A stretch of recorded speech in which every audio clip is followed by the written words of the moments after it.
Oh yeah, we're live. What's going on? What's going on, everybody? What is up? What is up? How is it hanging out there in the old universe of the YouTube space? Oh, got a little loopage there. There we go. Okay, well we cut that out. What is up, Keith? I think Halloween Ends is the old bait and switch. Allison is going to die, I feel, because if she doesn't, fans will want another sequel in this timeline like me. There will be narration in Ends, too. Who's going to do the narration? That's interesting. Keith, I like it. Welcome to the stream. Welcome, welcome. Conrad is here as well. What's up, Conrad? Just in time for KillJoy Jake's stream. Out of work already. Nice. Well, welcome, welcome, welcome. And look at that. Conrad is killing it right there. Like, subscribe, share to everyone on your social media, and hit the bell button. I appreciate that, Conrad. Appreciate that a whole lot. I just noticed your profile picture is Kurt Cobain, and if you can see that, my little acoustic guitar back there, I was just jamming out some Nirvana. I was like, I should start the stream by doing that, like, just doing the two chords for Something in the Way. And then just go, something in my ass. Like, that'd be great. Be super funny. Rodrigo is here. What's up? Hello. What's up? What's up? What is up, Hawkins? House of Horror. What is up, dog? Dogs. Multiple dogs. Just got a new python at an expo and named him What? You bought a whole ass python? Jesus. It's fucking awesome. I wish I had a python. Flash Skywalker 13 is here. What's up? It's Jorbin time. That is my catchphrase now. I actually do have friends. I can't pull the wool over your guys' eyes any longer. So I'm changing it to Jorbin time in support of Morbius 2, more BS, more problems. Can't wait for that. John Smith is here. Ends needs to be the scariest movie of all time. I don't know if it's going to be the scariest movie of all time, but I think it's going to be one of the better entries in the Halloween franchise, I think, for sure. I'm excited for it regardless. Hand babies and pee. What the fuck? What's up, Jake? Is that a DeLorean? No, I think that's just an old car. It looks like a DeLorean in your profile picture there. Holy shit. What's up? A fellow Nirvana fan. Nice. Oh, hell yeah. Who doesn't like a little Nirvana every now and then? We're all a little depressed. Come on. Gotta play some Nirvana. I love it. Scorpio YouTube, what's up? Sup? Horror Movie Fan 22. Hi. Hello. Welcome to the stream. You have two pythons and a boa constrictor. Holy shit. You have a scorpion and a tarantula and I don't even know what that last thing is, but holy crap. It's crazy. I love it. I was talking to this girl for a long time, and she told me one time we were texting back and forth, and she told me that she lost her snake and she never texted me again after that. And I still, like, I'm actually concerned for her safety. I'm like, I hope she's okay. Lost her snake. I still think about that to this day. I feel like Lindsay is definitely gonna die in Ends. Lindsay is gonna die. Oh, how do we feel about that? Do we want more legacy characters dying? Lindsay was the one to make it through Halloween Ends. So does she die now in in this new movie? I loved that scene, by the way, in Ends when she's hiding under the little grassy knoll there.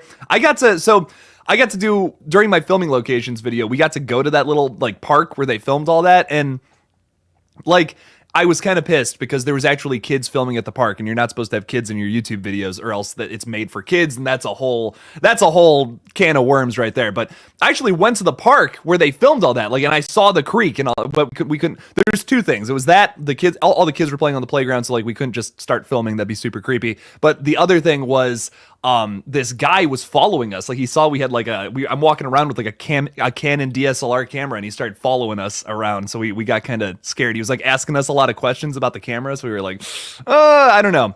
And it wasn't just like, oh, hey, nice camera, dude. It was like, dude, how much is that camera? And like just staring you right in the eyes. So we were kind of scared. we were a little scared, but it was good stuff. Because of you, I got my own Pete Davidson as the killer in Bodies. That awesome point you brought up about him upside down with the vape pen. Yeah. Tell me that's not a little sus. Tell me that's not a little sus at that end scene. What's he doing up there? I think that could be a couple of things. I feel like that could be a couple of things in the trailer. Maybe that's just him goofing around. I mean, it's a bunch of, I'm assuming college kids all partying, getting drunk, hitting their vape pens and all that. Sure, whatever. But could it also be like the ending of the movie? Like maybe they pushed him off of a balcony or something. He hit the roof and like impaled himself. Then you see like whoever is still alive looks up and he's just like, Pete Davidson is there. He's dying. That's why he's there, and he rips his vape pen one last time and just fucking dies. Like, how funny would that be? That'd be pretty funny. I don't know. I think that'd be cool. I would bet any money that Pete Davidson is the killer in that. So I don't know, man. That's just my thoughts. Regardless, very excited for Bodies times 3, bodies to the third power. I mean, I know that's not technically the same thing, but math was never my strong suit. Radley's Vlogs, what's up? 2022, Halloween ends, baby. So what happens to Michael Myers? I can't wait for the fucking movie. Love Halloween. Me too, Danielle. I'm super pumped for it. What is going on with but yes, the question I wanted to talk about today is, what has Michael been doing for the past 4 years? What is going on with that? I want to just kind of pitch. I want to hear everyone's thoughts on it, because I have a few things I'm sure you've heard me say in the past about Michael eating rats in the sewer. I just think that would be fun. Maybe him and Ratma team up for this new movie. I kid, of course, but like, tell me that wouldn't be cool if Michael Myers is like living in the sewer the past 4 years. You see him just biting the heads off of rats and shit, and he's just depraved. Somehow, the thing is, how do you get him out of that, though? How do you get him out of there, and why does he come back to Haddonfield? That's what you would need to explain with all that, which would be interesting. I think them having this film take place after the pandemic doesn't add anything to the story, and not does it make sense, especially since at the end of the second film, if you watch the extended version.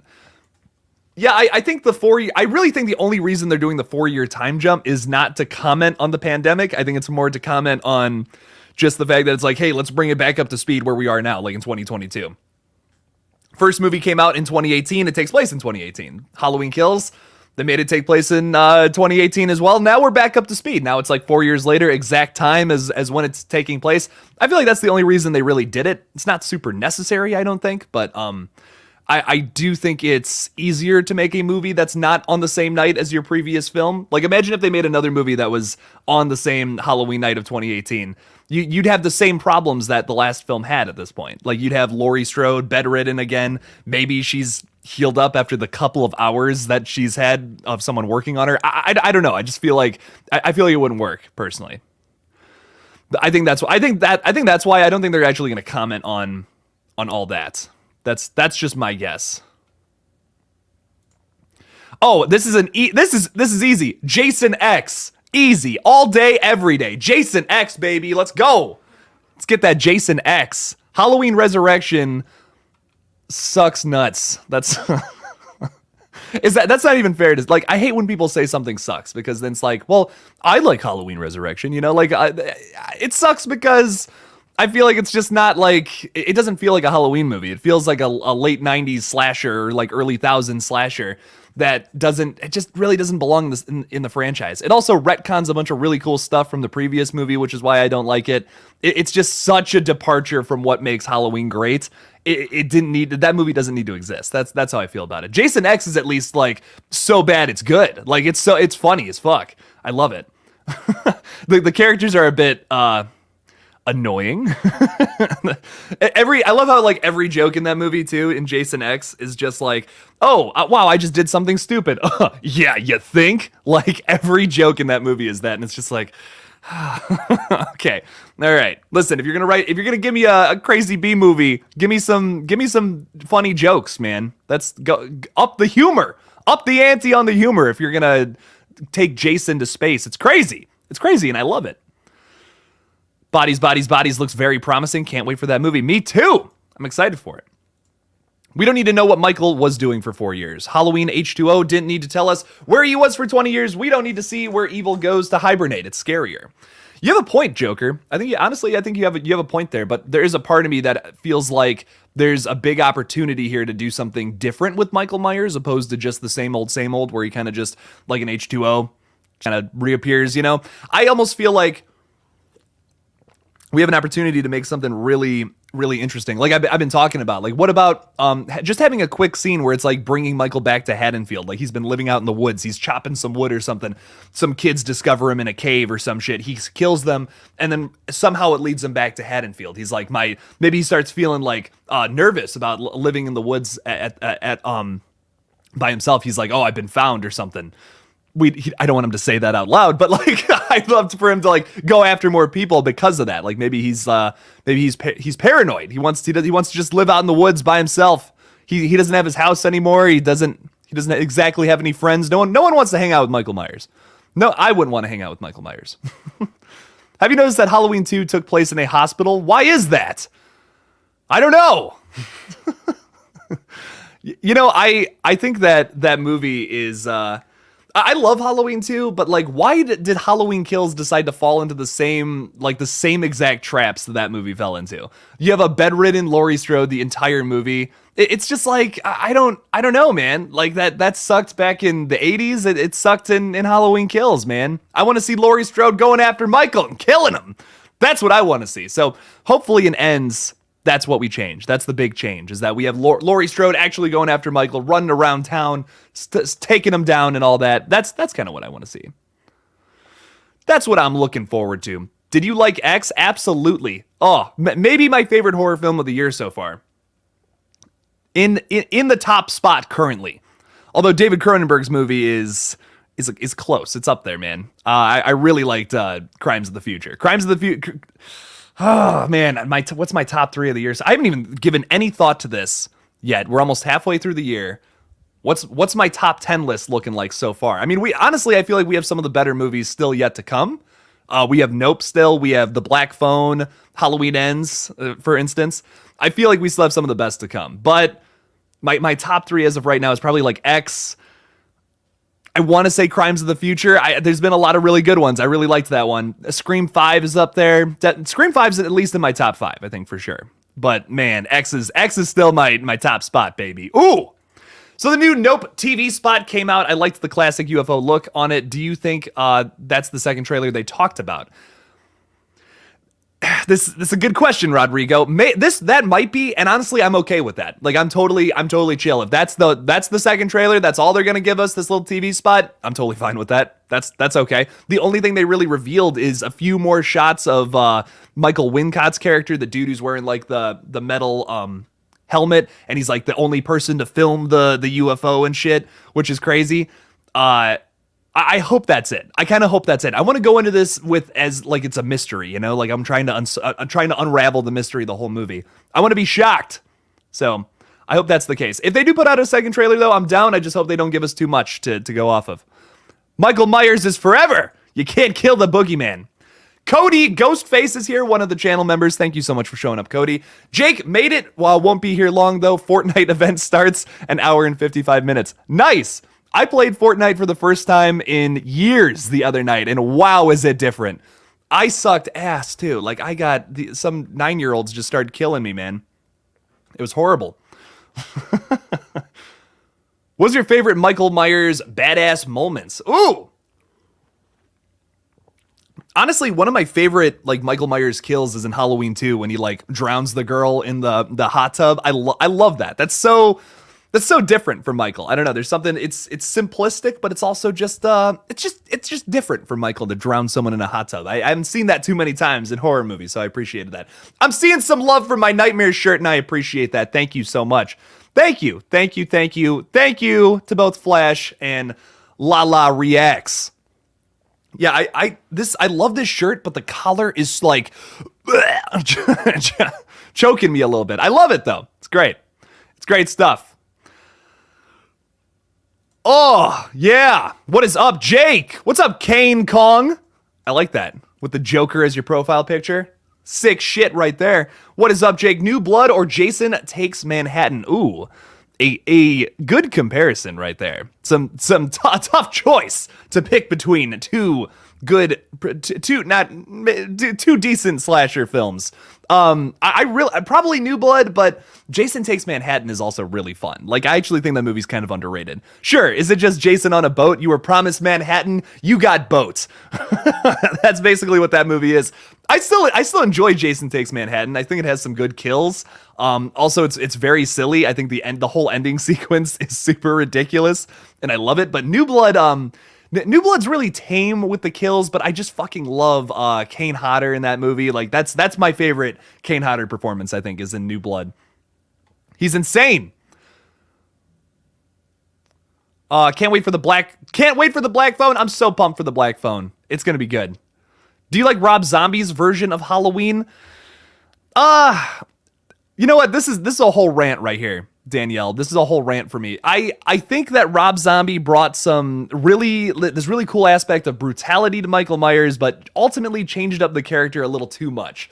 I think, like, listen, I'm down for changing up some stuff and taking it in a whole new direction with your basic IP horror movies like Halloween, Scream, Nightmare on Elm Street, Friday the 13th. Like, if you were to take something like that and you're to do something different with it, take it in a whole new direction, go ahead. But with his first Halloween, I just feel like the entire first act is completely redundant. We didn't need to see anything in that first act. It just didn't feel necessary to me.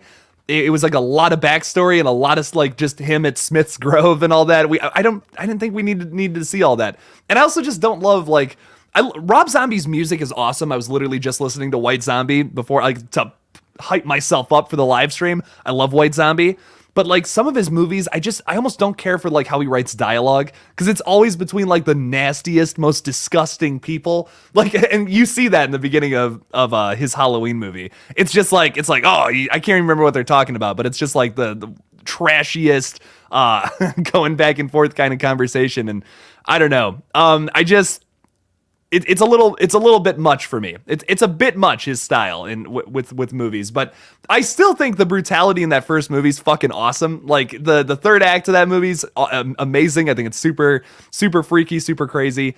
The second film I just don't really care for, honestly. But I do enjoy the whole Devil's Rejects series, like all three of those movies. I do really like those, but because I feel like it works there. That's his own original thing. Like, that works for me. But when he's doing something else, like, it feels like it's in another vein, like such as Halloween. He's also doing the Munsters now, which is a really weird choice for a director. I feel like it doesn't always work for me. Regardless, though, I mean, I enjoy all the Halloween movies. I even enjoy 5. It's so bad it's good, I think. But there's really not a Halloween movie I wouldn't put on. Like, if someone was like, hey, let's put on Halloween Resurrection, I'd be like, okay, fuck it. We can make fun of that. Sure. Let's get fucked up and watch that movie. Sure. Do you like Halloween 2? It's my favorite of all of them. I like it more than the original, just so different than all the movies. You know, I think visually it's a cool movie. It just doesn't feel like a Halloween film. I think if you judge it like just on its own without comparison, which I think is really tough to do with a sequel, I think it's a cool movie. It's got some cool stuff going on, but Michael Myers would never speak. Michael Myers would, you see his face way too much. What they did with Michael just doesn't feel Halloween-y. You know what I mean? I just don't care for the portrayal of Michael. That's the biggest problem with that movie for me, is the portrayal of Michael Myers is so out there and way too experimental. Like, listen, and you're talking to the guy who loves experimenting with film and all that. Like, I am so down for that. If someone wants to, literally anything, like if you want to take something down a completely different route we haven't seen before, I want to watch that film. Let's go for it. But not all experiments come to a positive conclusion, I guess is what we've learned from some films like Halloween 2. But I still think, yeah, I mean, for the most part, it has some really cool visuals and shit. The dream sequence, I think, if it wasn't in a Halloween film, would be cool. But because it's Halloween, it just doesn't work for me, personally. I could talk Halloween for hours. Me too, Conrad. This is the weirdest franchise.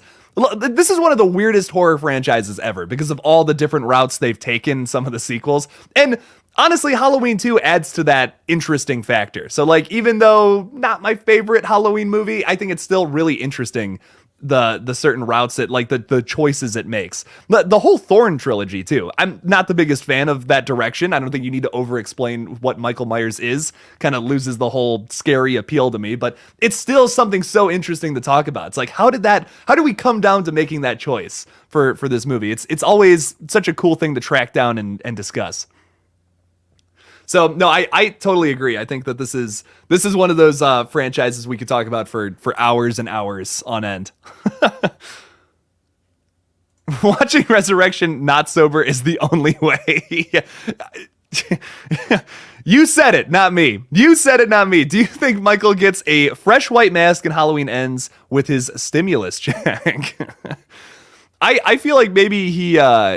I feel like he's got to get a new mask at this point, right? Like, listen, I love the burn mask. I think it's awesome. I got it right here. Like, that's how sick it is. But 4 years of wear and tear, that thing's fallen off of his face. And I apologize, James, but another diss towards Halloween 2 is I don't like the fact that, like, his mask is falling off of his face. It's not as scary, you know? It's like the fact that you don't see his face the whole time and you just see this, like, what looks like a human being with a white face, no eyebrows. Like, that's just so scary. It's almost human, but not quite, which is so symbolic of the character. That's what I love about it. So I hope he has just like a regular ass, fresh white Michael Myers mask. I think that'd be cool. How does he find that though? Great question. Why would the town of Haddonfield be selling?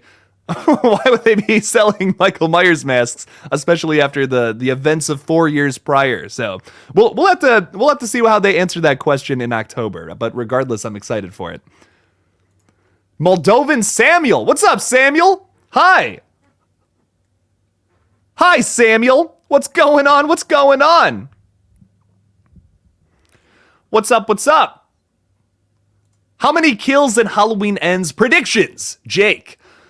This is a good question, Kane. I feel like, honestly, what I want to see from Ends is less kills, but I just cannot settle on where I want this mic to be. I keep moving back and forth, you know what I'm saying?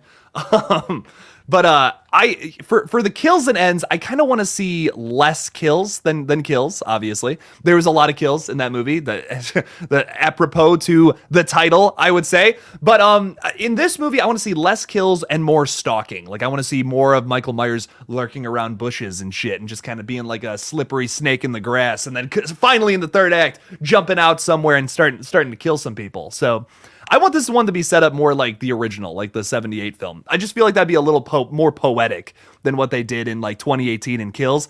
End where you started. You know what I mean? I feel like that makes it one big conclusive story that way. That would be kind of cool, I think. Can't complain about there being a lot of kills. I agree. I mean, yeah, no, I'm 10 to 15. Okay. I feel like it's going to be less than 10. Like, I feel like we're going to be in single digits for this next one. But as I say a lot, I feel like quality over quantity is much more important to me. So as long as they're not, like, if there's 9 really well executed kills, I'm happy. That's what I say. Nobody's gonna see this, but you know what would be a sick idea for Halloween Ends? What is that, rockin' Sharky? Hit me with that. Is your profile picture like a shark woman? Is that what I'm seeing? Is that why? That's cool. I like it. Hit me with your Halloween Ends idea. Apollo Prime, what's going on with the $5 super chat? Thank you so much. Do you think Halloween and Star Wars have the most dedicated fans? Ooh, that's a really interesting question, Apollo. I feel like with Star Wars fans, I see a lot of people who are so they are so passionate about Star Wars, and that's awesome. Like, I love that. That's great. Sometimes it can get a little bad though, because I've said some things about Star Wars in the past where I've just had people like go nuts and be like, "You're so wrong. Oh my god! Like, Episode 8 is a masterpiece. What are you talking about?" It's nuts. But I will say, yeah, I mean, dedicated fans, absolutely. Halloween has gone through some really weird vibes, like we were talking about before. There's been some really weird movies in the franchise. And I think a lot of Halloween fans have stuck with it since the 70s. Like, there are some fans who have seen like every movie and have been like, yes, I'm so down. Let's keep it rolling. And I genuinely don't think that like they could keep making these movies. Honestly, this is not the craziest concept. You keep starting new timelines, keep doing new sets of movies. I think it's fun. I really, honestly, some of my favorite Halloween movies are the past two. These are up there for me, I think.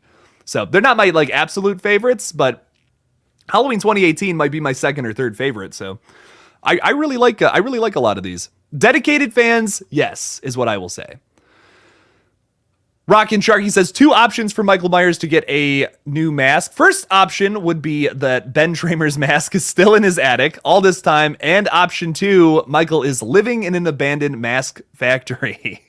That actually would be sick if he like found like a it's Silver Shamrock, like the warehouse for that. Obviously in this timeline, they're not like super crazy. They don't have the rocks of Stonehenge and they're not using that to kill a bunch of kids on Halloween. But maybe just a little Easter egg, just walking into the Silver Shamrock mask factory or something. He grabs a new Michael Myers masks and starts killing people.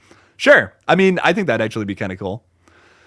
That'd be fun. Maybe he's like lurking through the woods. He just kind of roams now. That you kind of just assume that he's been walking around the whole just through the woods, through caves, surviving off the land for a bit. He finally finds this mask factory and it reinvigorates all of his like killer energy or something along those lines. I almost want it to be not as explained as possible. Like I want it to be like as vague as they possibly can make it about the past 4 years. That'd be cool. That'd be fun. Definitely think Rob Zombie's Halloween 2 has more a vision than his first. I was mixed on his first. Absolutely adore part 2. I don't know if you've seen the theatrical cut of it. It's the better version. Interesting. I've seen it. I'll be honest. I've seen it once. I might watch it again. Like I might watch it again because I know me and the Night Watch Zone are planning something for this fall to possibly go through all the movies and like in preparation for Halloween Ends. So we're thinking about doing something like that. So sometime soon. Well, sometime soon we'll be talking a little more about that. Danielle says, why did Karen go back in the house? Because he was getting his ass kicked. Then real quick, he shows up back in the house. Is it because she saw the young version of Michael? I don't know, Danielle. That's the weirdest part of the movie. I couldn't tell you. I think Kills is like a pretty consistent story. Fight me. Like, I think it's fine. I think it's like, okay, it's nothing too crazy. It's told in a bit of a clunky manner, but it's like, okay, it's not bad. But by the time you get to Karen at the end, it just completely loses me. It's like, why would she go back in there? Why, and how would she not? How did Michael get back in there? That's the bigger question. What? I don't know, man. I couldn't tell you. I could not tell you what the hell was going through her mind there. I think it felt so forced to kill Karen. I saw it coming the whole movie, and then they didn't even set it up that well. So I don't know.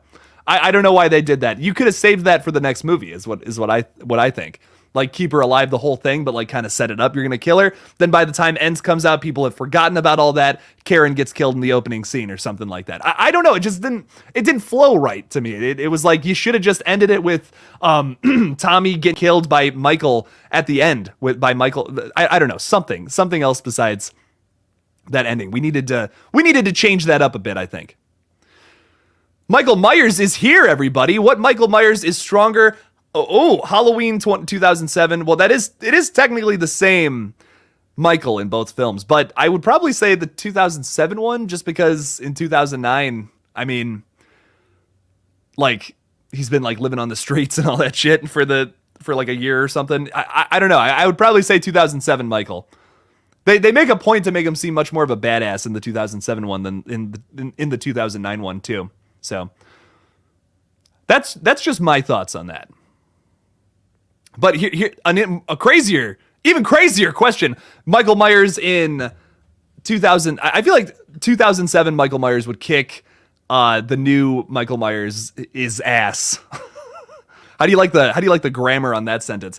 I feel like 2018 Michael versus 2007 Michael. 2007 Michael wins. I feel like he's the most OP version of the character. Overpowered. It's over 9,000. I need that's what I need. I need a clip that's like, it's over 9,000 from anime. No one will get that. No one will get that. That's totally fine though. But this works in a little, this is my placement holder for that for now. America, fuck yeah! then Michael just comes in, America, fuck yeah, and just starts kicking the shit out of James Jude Courtney. Yeah, I feel like he wins that fight all day, but I don't know. Maybe that's just me. What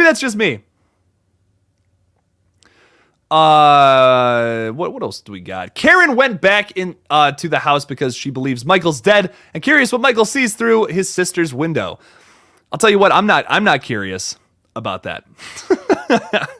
I don't know, man. Everyone's so curious about Michael, I think. But I guess that is kind of a theme of these new movies, right? Is everyone's trying to figure out Michael, but he's hard to understand. He's not exactly the most simple character. Everyone's eluded by him. Everyone's like, what is going on with this Michael guy?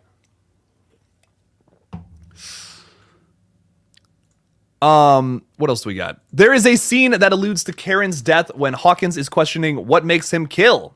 Yeah, there's a lot. There's a lot in that last movie that would make you guess that Karen was gonna die. It was very translated. Like the whole movie, I was like, yeah, this is that's how this is gonna go. That's how this is gonna go. And I wish they just did it in a more shocking way. That's the last kill you show us in a film called Halloween Kills.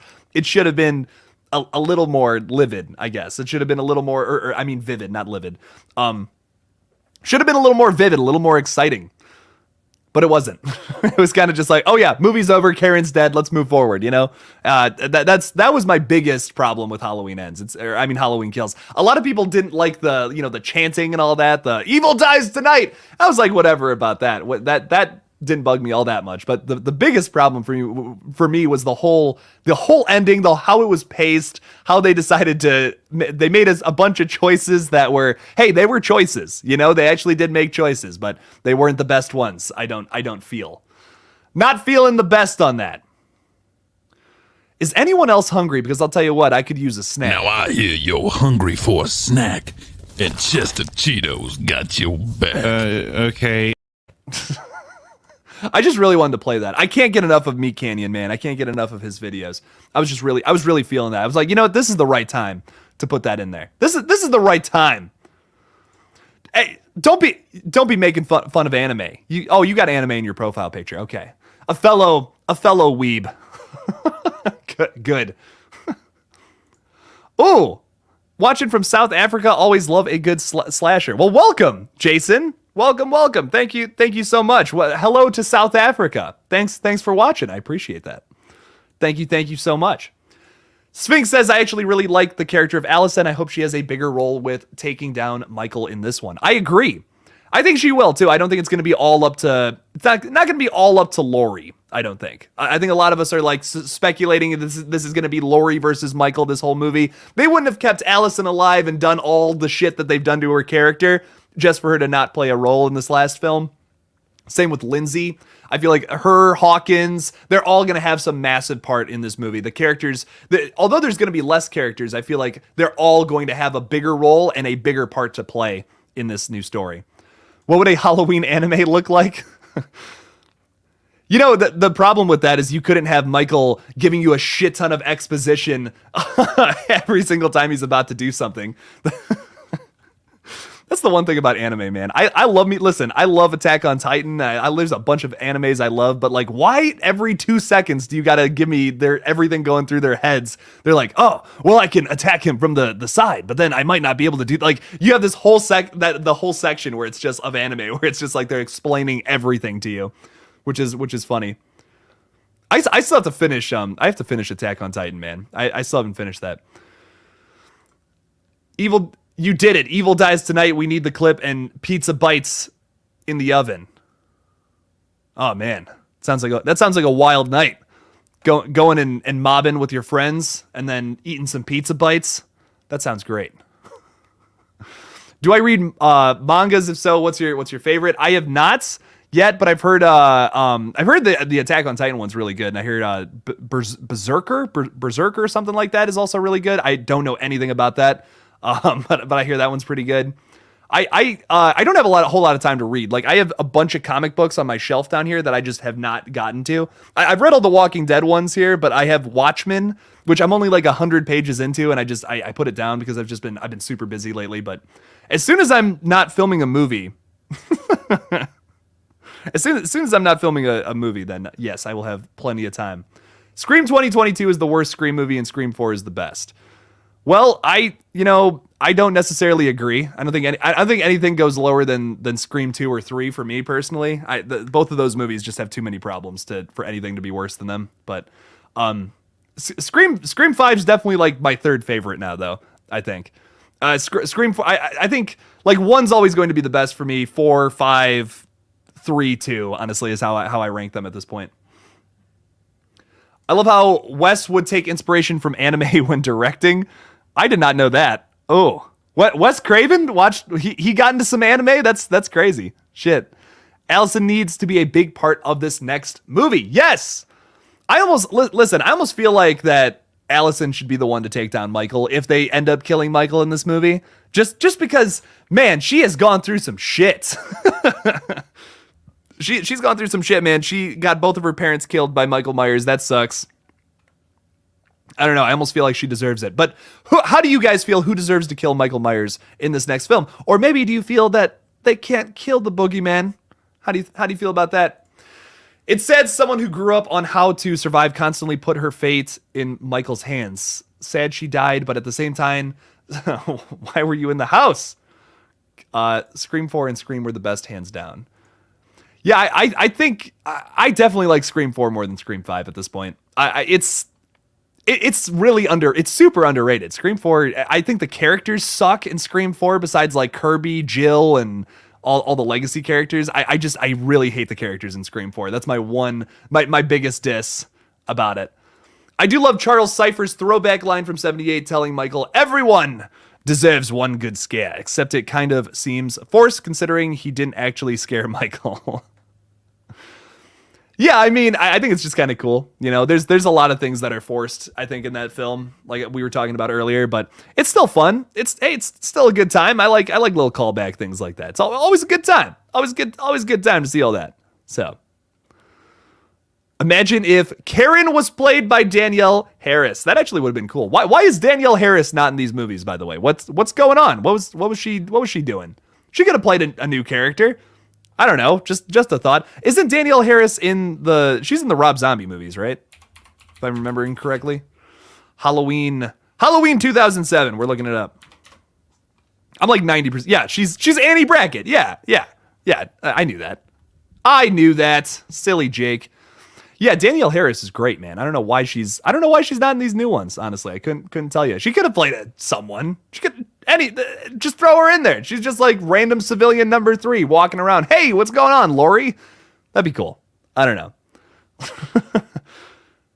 What is Danielle Harris up to? Like what other movies is she making right now? I'm kind of curious. Let's look into this because she's awesome, man.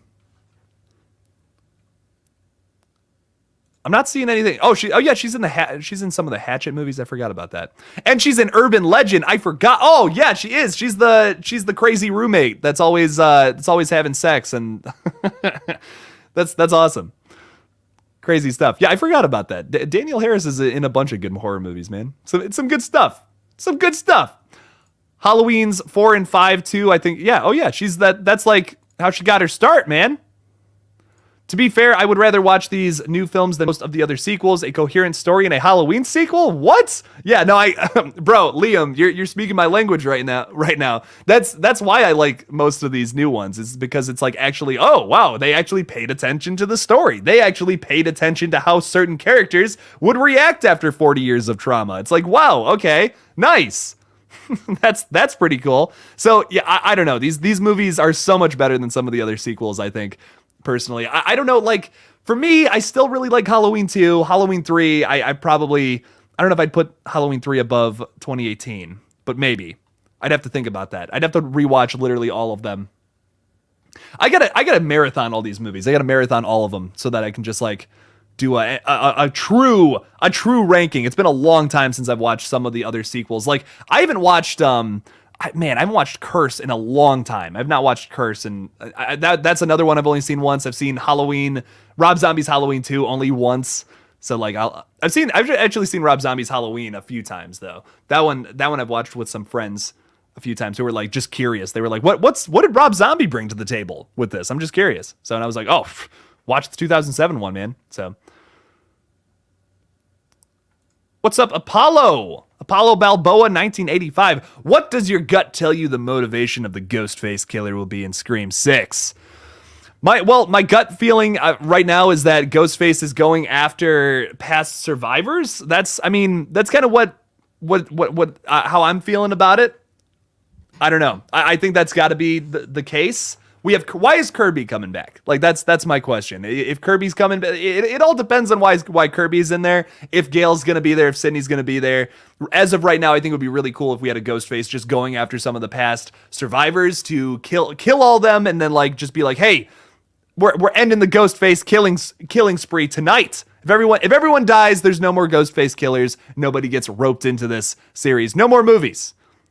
I think a killer to have that motivation would be really completely different, totally blindside fans who are expecting like a revenge story, for instance. I think that would be really cool. That's the one thing I will say about 4 and 5 that I love so much is it's not the same old motive.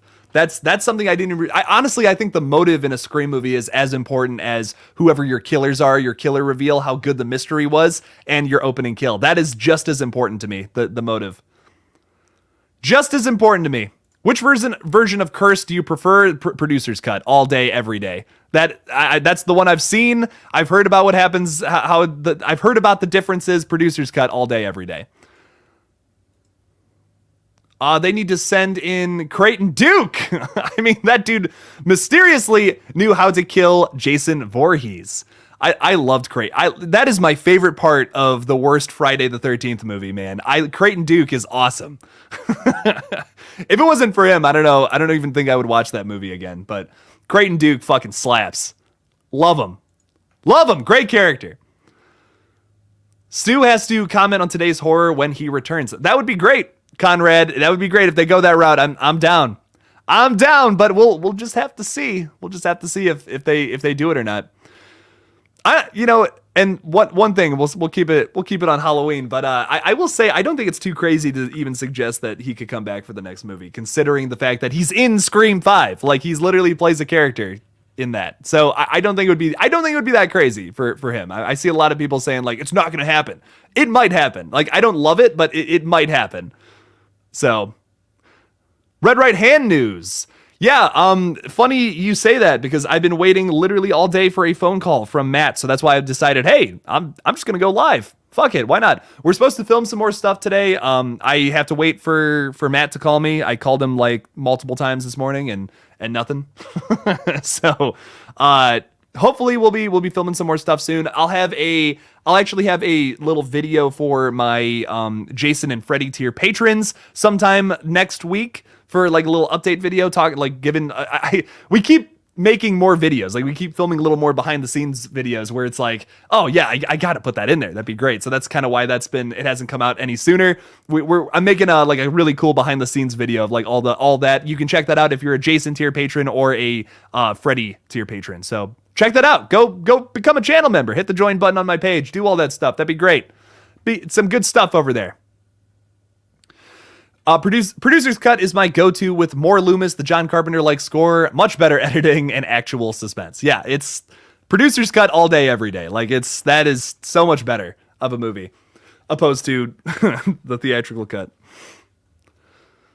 I love that we got Brad Dourif in the zombie version. I do too. Brad Dourif is fucking underrated, man. I love him. Not just as the voice of Chucky, but in he's in a bunch of stuff you don't even know. He's the Wormtongue, is that his name, in Lord of the Rings, which is awesome. He's great in that movie. He's the sheriff, right? He's Sheriff Brackett in that, if I'm remembering correctly. Yes. Yeah, he's the sheriff. Actually, I also don't hate Malcolm McDowell as Loomis. Is that weird? I think he's pretty good. Actually, I think he does a good job. I mean, no one beats absolutely no one beats, oh my God, Donald Pleasance. I couldn't think of his name. No one beats Donald Pleasance, but he did a good job, I think. I don't think it was that bad of a performance. What's up, Jason? Oh, I already said hi to you, Jason. I would love to see Hank Loomis return, get his perspective on Maureen Prescott, even some insight into Sunrise Studios when he worked there in the 70s. Sam should meet her grandfather. I'm down to see that if they have him actually play a role in the plot. It's my same argument with Kirby. Like, are they just going to bring back characters from the past because, hey, it's cool? Or are they going to bring back people to serve the plot? Like, to me, a good story is really the most important thing when it comes to this. If they're going to do some fan service stuff, fine. That's okay. But just don't give me like 20 minutes of character dialogue with someone if it doesn't do anything to serve the story. That's something I am worried about with this next Scream film. Because like it almost feels like it almost felt like they did that in the last movie with like Judy and mostly Judy. That's actually the one that's coming to mind. And the whole like Billy Loomis thing, like that. It was cool. Like it's tough for me to complain about, but also at the same time, did that serve the story? I could argue again. I think I would heavily argue against that. Like, yes, obviously, Sam is Billy's long lost daughter, and that's cool. That's awesome. But I think actually having him there and like he's like a vision or something, I don't know. It's just kind of weird to me. Billy, what's up, Billy the puppet? What's up? I hope John Kramer's doing good. I know I said this last time, but I never got an update on how Mr. Kramer's doing. Apparently he's going to be in Saw X, so that's why I want to know. Fiona Dourif was also so good as Charles Lee Ray. Yeah, she was. She killed it in the show. It was awesome. That was one of my favorite parts about the new Chucky show is they actually showed us like some backstory for Charles Lee Ray before he was the killer doll. I liked it. That was really cool. I will walk out of the theater if Kirby is the opening kill. I can't handle that pain again, man. I don't think they would just bring her back to kill her. Like, I think they're bringing her back to serve something. They have to, right? Like, listen, don't do what you did to my girl Judy, okay? You just bring back Judy to get into a kind of halfway argument with Sam and question some people in a shot, and then you delete the one scene where it was like, oh, hey, that actually made some sense as to why you're bringing Judy back for this movie. They deleted this. It's a deleted scene. What? You could have cut that whole scene with her and Sam talking in the hospital. I think that's completely irrelevant. You should have kept the scene with her and Dewey having a conversation. That was actually important to the plot. There's an amazing cut of Scream 5 out there with some of the deleted scenes. So, but just don't do that to Kirby. Bring her back and have her play some kind of role. Like maybe she's a mentor character to Mindy or something. I don't know. Something along those lines to serve the plot, man. Tactical Terminator is here. What is up? Happy Saturday, Jake. Question off topic. Listen, I know I present it like there's a topic here, but we're just gonna talk about whatever the fuck we feel like. That's how we roll with these live streams. We're gonna talk about Halloween. We're gonna talk about Willy's Wonderland next. Fuck it. Who knows? Honestly, who can play Freddy Krueger if there is another reboot? And this is a great question. I've talked about this before a little bit. Glenn Howerton, I love, and you guys are probably like, who the hell is Glenn Howerton? He's the guy from like Always Sunny, Dennis, who's always like super like crazy over the top. I just would love to see him play like a crazy psycho killer. It doesn't even have to be Freddy Krueger. Like I just would love to see the guy play like an anthropomorphic, like very like he talks a lot, like he gives like little cheesy one-liners, like something along those lines, kind of slasher. I think he would do a great job at it. I feel like he has the look, like he has the face for it. He would do a really good job, I think, personally. Also, I love Richard Brake would be a really good choice too. I don't know what his comedic ability is like. That's my one thing. I'd have to see him in something else besides like Game of Thrones. But I know he plays like creatures really well. So Richard Brake is fucking awesome. Screams 4 and 5 had so many good deleted scenes. Yes. Scream 4 too. Yes. Isn't that Scream 4 is the deleted scene where it's like Dewey and he looks at the wall and it's like in blood says, "What's your favorite scary movie?" Yeah. I don't know. Why was that cut? That was awesome. What? Chucky's laugh is orgasmic. I like that. That's funny. I love his laugh. Child's Play 2 when he buries Tommy. Yes. Oh, Child's Play 2, man. Nothing beats Child's Play 2 in my opinion in the Chucky series. Like how that movie ends, like the whole third act setting, that Chucky's death, the mild humor. It's just Child's Play 2 is just the right amount of everything you want from Chucky. Oh, love it. Great movie. Fantastic shit. And yes, his laugh too is awesome. Brad Dourif is the only person who can play Chucky, man. It's the same thing with Robert Englund and Freddy Krueger. You're gonna have to find someone who really understands the character, who can get that balance of tone. It's not too serious, not too silly, somewhere right in the middle. It's kind of the same thing with Chucky, though. You got to find someone who can do that voice, that really creepy like cackle and all that that Chucky does, but it's also a little silly, like just a mild hair silly. Like Child's Play 2 is the perfect example of how to have the tone of a Chucky film. Chucky, the first Child's Play is a little too serious. The third one onward gets a little too silly. Child's Play 2 is that Goldilocks zone, perfect tone, I think. So, and the 2019 movie just didn't capture that for me personally. It's a little too goofy. It's a little too like not Brad Dourif. Luke Skywalker, Mark Hamill's doing this like he just doesn't do he's doing like, oh, I'm a child and I'm your friend till the end. You know what I mean? He's doing this like really like childish voice, and that's just not what. Like, I want to hear like a grown man serial killer going like, "Hey, I'm your friend. Don't worry about it." You know, like the Chucky voice. That's not it at all because I can't do it. But like something where it's like a creepy serial killer pretending to act like a child to be closer to Andy and all that. That's what I wanted from that movie. And I know conceptually it's different, but still, come on, give me creepy ass Chucky. What about Brad Dourif's daughter? She played Charles Lee Ray in the Chucky's TV series. Yeah, and she killed it. I think she did a really good job. We were talking about that just a second ago. Some good stuff. This actor named Roberto Lombardi would make an amazing Freddy Krueger. He's done a lot of Elm Street fan film. Ooh, he got done the characters so perfectly. Oh, I'm gonna have to look this up. I have not seen any Nightmare fan films. I'll have to watch some of those. Roberto Lombardi. I'm looking this up because I'm curious. I really want another. Oh yeah, okay, here we go. Yeah, he's in like a bunch of Nightmare fan films. Holy crap. I'm gonna have to watch some of these. No way. He's in one called Krueger Tales from Elm Street. Looks pretty sick, man. I'm down. Dread Central did something on this. They might have produced it or something. Cool. He's got the look, man. He looks like he looks like Robert Englund. Yeah, no, this guy's got the look. I'll upload this on I'll put this on StreamYard so you guys can see, because this is actually pretty good. Okay, here we go. Freddy fan film is what we'll call this. That would be a fun series to do a fan film off of. That would be a really fun series. Cause I would love to see that. Freddy, here we go. So check this guy out. Like, look at this. Look at this guy. Look at him. Look at him. Tell me that's not a great choice. Tell me that doesn't look a little bit like Freddy Krueger, like before he got all burned up. That's pretty good, I think. Honestly, I would love that. New Nightmare is your favorite. Nice. New Nightmare is fantastic. It's easily my favorite sequel, I think, for sure. I've seen it 3 times. I've never really liked it. Worth another try. Yeah.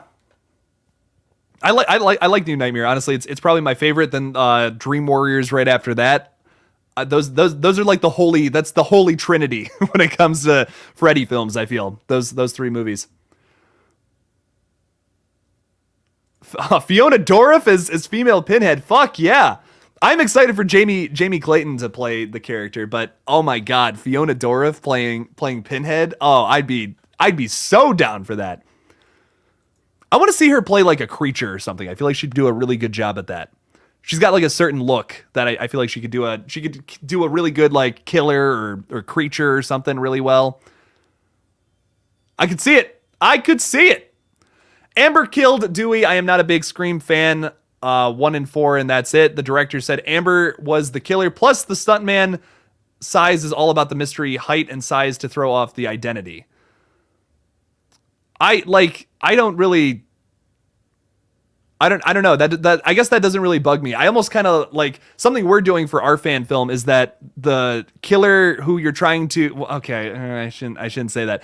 We're doing something to really deter people from figuring out something about our film, and we're using like different stuntmen for it every single time so you can't figure out the height, you can't figure out the size. To me, that's a style thing. I feel like that's what's really cool about that. And I don't think it's that crazy to suggest Amber killed Dewey. Like I really don't think so. I'm not bringing this argument up again because I don't know. It's just like Amber could kill Dewey. It's not that crazy of a situation. If you're bothered by that, maybe you got some other problems going on in your life, I guess. Because that's to complain about that opposed to other things about horror movies. It just seems like maybe you got something else going on if you're upset with that. That's my take on it. Do you think Michael will die? Do you think Laurie will die? Or do you think they both will die and Halloween ends? Oh, that's really tough because I feel like we're setting it up to assume that both of them are going to die at some point. I mean, there's even that line in Kills about like, I have to take him down, but doesn't matter if I go with him or something. That's, wow, I paraphrased the fuck out of that. But yeah, I Michael and Laurie, I think for sure are dying. That would be my guess at the moment, is that they're both gone by the end of Ends. I wouldn't be upset though if we had a scene where Laurie kills Michael, you assume. She bleeds out after like saying something to Allison, something poetic, whatever the fuck. And then maybe Allison goes to walk away and she hears something behind her and she turns around and Michael's gone. You know, like I'm honestly not opposed to that ending. I think I was much more opposed to that ending before, but the more I think about it, the more I'm like, that's so Halloween though to do that. That's so Halloweeny to do something along those lines. To do something where it's like, oh yeah, no, the story keeps going, but it's also kind of over because Laurie's dead. So it all comes down to execution at the end of the day. But if they do something like that, I'm not gonna be upset. I think it's actually gonna be kind of cool. Scooby Dooby Doo, what's going on? Laurie and Michael Myers are dying together in a yes, in a scene together. Yes, I in a makeout. My God. Michael and Laurie are getting together. Thank God we're not in the timeline where two is a thing. Thank God they're not brother and sister anymore. Because that'd be a weird ending. that would be strange. Now that the character of Mark Hamill's Chucky has been established, there's just so much room to really develop the character, so much potential. I mean, yeah, I just don't know. I love Mark Hamill too, and I just don't love what he did with Chucky. It's too different. It's too different of a portrayal to. I mean, I guess I appreciate it for being different. Like I appreciate that it's like, oh, hey, you took the idea of Chucky and took it in a different route. That's cool, but I don't know. It's just not as interesting to me because it's basically just another killer doll movie at that point. You basically just took the really cool thing about Chucky, which was that he's a serial killer who with voodoo put his soul into a doll. What? That's crazy. That not every crazy doll movie is like that. But with this, now we've kind of just it's a little more bland of an idea, I guess is what I'm trying to say. It's not as crazy. It's not as out there as original Chucky, which is what I appreciate so much about it. But I mean, if they do make, like they've been talking about doing a sequel to that remake, if they do make it, I'll see it. You know, like the kills were awesome. I loved the kills. The kid who played Andy was really good. Aubrey Plaza. Brian Tyree Henry. I always forget his name for some reason, but I actually absolutely loved the cast of that film. I hate to say it, but Mark Hamill, who is like one of my favorite human beings on the planet, he was my least favorite part of the movie, which is like, man. The trouble I have with Mark's Chucky is it isn't really a character. It's just a toy that was programmed. Dorif's Chucky is actually a soul within a doll. It's established. It's scary. Yeah, I agree, Liam. I think that's like if they with this new Megan movie that's coming out, and apparently we're getting a teaser trailer or something sometime soon for it. I'm totally down for them to do exactly what they did with Child's Play 2019 with. But you've already established the character of Chucky being a certain way, being a serial killer within a doll, which is so creepy and scary. I love that concept. But with this new Megan movie, let's go that route. Cool, that'll be fun. But it's just not Chucky without the soul of a killer inside the doll. You know, that's the one thing that kind of wish they didn't change. There's a lot you could change about the Child's Play story, the Child's Play, like how it's set it up, but you changed one of the coolest aspects of it to make a new movie in a different direction, I guess. If you're gonna take things in a new direction, you're gonna make things original and inventive, and with your own remake, take it in a route that you've always felt like, oh, it needed to go this way, you know, because like don't change the coolest thing about it, I guess is what I'm trying to say. The coolest thing about Chucky to me is the fact that it's like a serial killer in a doll that is running around next to somebody's child. Like that's terrifying. Put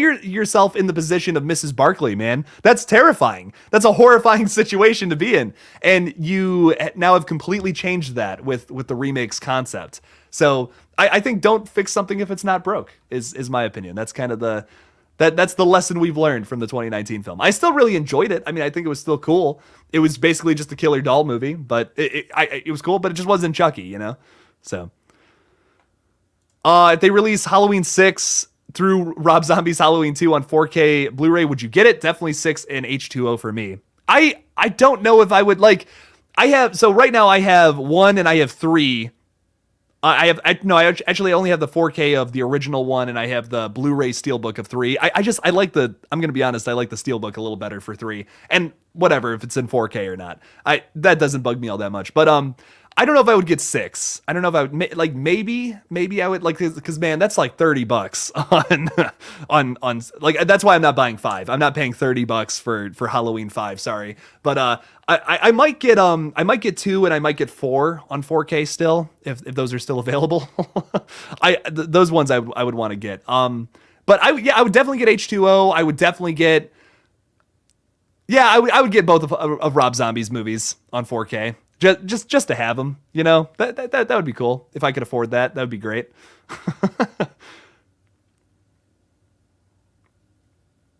I find myself loving the original Child's Play. I don't mind the seriousness. It's very good as a standalone, all its own. Yeah, I think by itself it's pretty good. I like the original one. It is a little serious for my taste, but it's funny. You know what I mean? It's really funny. It's a good time. It's unintentionally funny though. That's the thing. It's unintentionally funny, where in 2 it's a little more like they realized that, you know, they realized the concept's a bit silly. So that's what I like about it. Keith, I didn't mean anything towards you, man. I was just kind of going on a rant there. It wasn't anything towards you, my dude. I think they should remake the 86 Trick or Treat. So I've had a few people bring this up, and I've never seen this. I've never seen this movie before, but I've seen Trick or Treat from Mike Dougherty, but I've never seen this. I've had a few people bring this up because I'll talk about Trick or Treat, and they're like, "Dude, are you talking about the 86 film?" And I'm like, "What?" Yeah, I've never seen this before. I'll have to check this out. Gene Simmons is in this movie, and his name is Nuke. Oh, fuck yeah. Okay, I have to see this. Horror comedy featuring rock gods Gene Simmons and Ozzy Osbourne. This is wild. A bullied metalhead obtains a mysterious demo record of a recently deceased hard rock star with startling consequences. What? What the hell? Oh man, I am so down for this. Ozzy is not in the cast list, which I think is interesting. Is someone playing him? Could they not afford him? Oh, that's wild. Yeah, I'm gonna have to get this. I'm gonna have to check that one out. I used to be terrified of Chucky as a kid. Me too, Scoob. Oh, so when I was real young, I was like maybe like 7 or 8, I want to say. They were playing it on like AMC used to run all of the different like all the different movies and all that shit. And I remember watching one of the Chucky movies. I can't remember which one it was, but there was just like one really scary scene that happened. And from then on there, like I did not sleep with my stuffed animals anymore, bro. I was like, fuck that shit. Nope. I would check and make sure they didn't have like knives hanging out behind them. It was scary. It was scary stuff. I feel like Chucky would be scarier.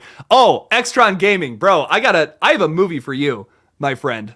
You should watch this movie called Heidi. There's this movie called Heidi. If we're talking about killer doll movies. So Heidi, I gotta look. When was this? I think it's on like Tubi or something. Heidi movie. It's a horror movie about like a killer doll. Something else is coming up when I look this up. This is not the movie I was thinking of, but Heidi doll movie. When is this from? It's a found footage film, which I know turns some people off, but I'm telling you, this is worth your time for a very low budget. For a very low budget like killer doll movie, this is something really special, I think. And it's the ending of it is so fucking weird and crazy, and it has something to do with what you just said. You would like it. I think you would like it. I want to work on a Terrifier fan film. My buddy is making one of those. If you guys subscribe to Nightmare Crypt, he was telling me he was working on a Art the Clown fan film. Or is he working on a... I think right now he's working on a Chucky fan film, speaking of that. But at some point at some point, I believe he talked about making a Terrifier fan film, which would be awesome. That would be a really fun fan film to make. You'd have to have like a lot of money for special effects, but besides that, it'd be great. Nightmare on Elm Street is my favorite franchise of all time. It means so much to me, and it breaks my heart that the franchise is more or less dead. Yeah, like at some point, I think at some point we'll probably get another one. I feel like we have to. That, you know, even though the 2010 film is not like, it's not like the biggest movie. How do I put this? People don't necessarily favor the 2010 Nightmare on Elm Street movie, but it did really well at the box office, though, I guess is what I'm trying to say. So I'm kind of shocked they never did anything with that. Like it did really well. So I don't know. It had a $35 million budget, made $117 million at the box office. So that is successful in studios' eyes. I don't know why they haven't made another one, honestly. I can't believe they haven't made a remake. I can't believe they haven't done, I don't know. It's crazy to me. It's a crazy story. It's a crazy situation to me. Don't know what's going on with that. What do you think of Brandon? Okay, I think I know how to pronounce this correctly. Paria. Someone said the other day it was Paria. Brandon Parias. Paria. I think I'm saying that correctly now. His character, do you think he will die or survive? Be essential to the plots. Yeah. So Jordan Peele revealed behind the scenes at CinemaCon or whatever that his character, what was it? He drives a van around. What was it for? I can't remember specifically off the top of my head. But his character is like a friend of Keke Palmer's, or like a friend of like the Haywood Ranch people. And I guess that he just kind of comes to try to help out. Like he's like oh man, it's killing me now. I can't remember specifically what he said off the top of my head. But it's like he works as like a hardware repairman or something like that. It's something along those lines. Like he doesn't he's like a regular guy essentially, and Michael Wincott's character is the dude who he's the only one to film the UFO. So which is interesting. Red Right Hand the Kickstarter for that ended back in March. So that's been done for a while. But if you do want to support the film still, like my channel members, my like the Patreon and all that, if you want to support me there, that's where all the money from that is basically going right back into the YouTube channel, into just anything for the movie pretty much. If you still want to support, there you go. So, and you get some cool stuff. You get some extra videos every single week. You get just a whole bunch of really cool stuff by becoming a Patreon supporter or becoming a channel member. So there you go. If you want to help out, that's the way to go. I feel like we will get a Nightmare on Elm Street film sooner than a Friday the 13th film. Nice.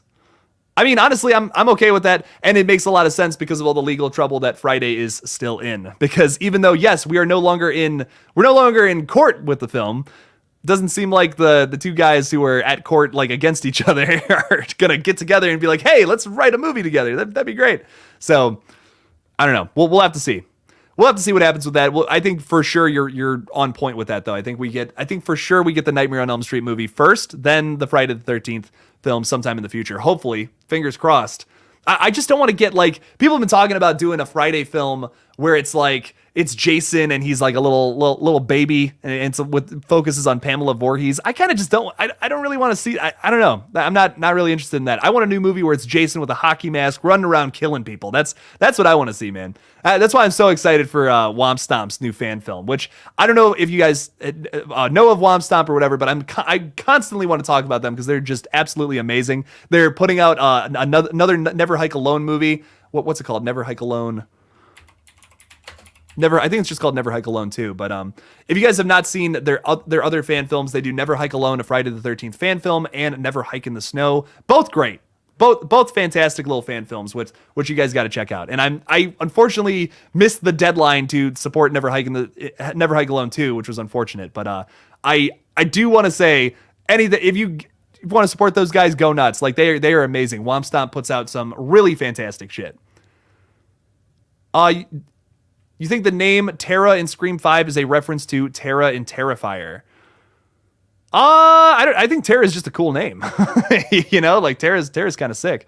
Tara is a sick name. I honestly have always been like, oh, that's cool. It's a cool name. I don't know though. Maybe. They did reference a lot of like late 2010s films and a lot of like some 2020 movies in that last film. So, how do you feel about Jim Carrey retiring? It's sad, but I'm also kind of happy for Jim. Like he talked in an interview about how he's like, well, I feel like I've done enough. I feel like I have done everything I wanted to do in my career, and that's good. That's enough. He just wants to retire. He talks about like wanting to go and paint and all that.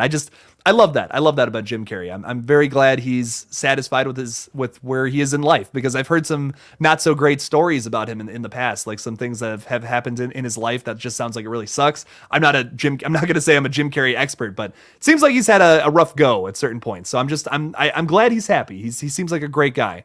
So. And man, I grew up on his movies too, man. Like Ace Ventura 2. I've watched that scene from that movie a million times where he's like got the two fucking spears in his legs and he's just like, like that's so funny to me. That I could watch that scene a million times. Shit's so funny. Are you excited for Terrifier 2? Absolutely.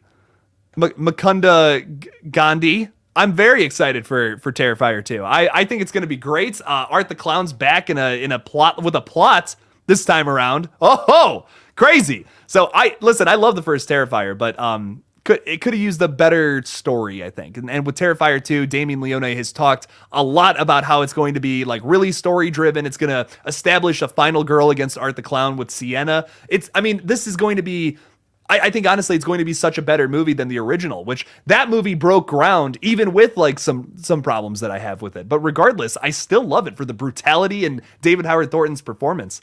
And I have a lot of people that will, like, I constantly talk about like, hey, let's make this thing a trilogy. And they're like, Terrifier 2 will make it a trilogy technically. But like, it's different though. You know what I mean? Like Art the Clown is in this movie called All Hallows Eve, also directed by Damien Leone. And it's a good movie. I like it, but different. You have a different actor playing Art the Clown, and it's just a completely different performance. And you're setting up Art the Clown in a completely different way, I feel, in Terrifier versus All Hallows Eve. So it's just to me, yes, it's technically the same character, but I also just feel like it's different. It's different. David Howard Thornton's performance is a much different version of the character, which I much prefer. Not saying the last guy was bad, but it's just the little subtle things that David does with Art in Terrifier is just so fucking awesome to me. Like when he laughs and no noise comes out, that's terrifying. That's like, oh, what? Why are you doing that? That's so unnatural. It's tough to watch. His body language is so great. When he's sitting at the cafe and he's just like looking at them, he's just like doing this and shit. It's fucking creepy, man. I love it. Have you seen the new Wrong Turn? Yes. Oh. You want to talk about underrated horror movies, man. Wrong Turn 2021 was fan-fucking-tastic. That was in my top, that was like top 10 from 2021. That had to be in there. I fucking loved Wrong Turn, man. Ooh. That blew my mind. That ending blew my mind. Like the whole ending was just fucking awesome to me.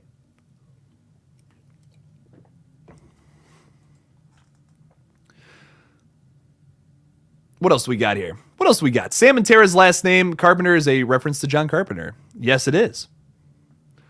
What if Michael accidentally put on Jim... He just starts like... starts doing all that shit Jim Carrey does in the movie.